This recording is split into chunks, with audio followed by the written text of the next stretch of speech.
Hi, my name is Seaman, and I'm a partner at Jersey Urology.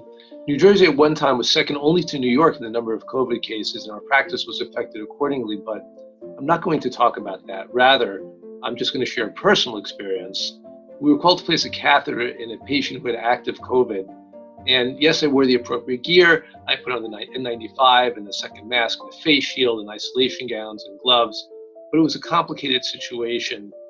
And it took a while to get that Foley in while the patient was coughing into his oxygen mask.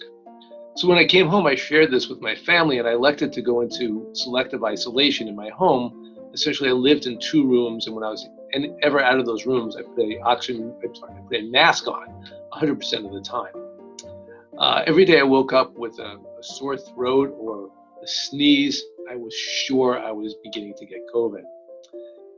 In the meantime, while I was worried about myself, I was also neglecting my wife and my kids, who were already isolated themselves somewhat by the COVID situation.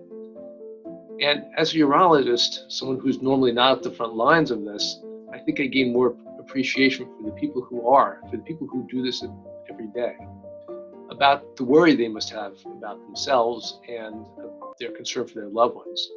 And finally, I think I achieved more gratitude to God, who for some reason enabled the equipment to work so that I still remain one of the lucky ones who hasn't gotten COVID.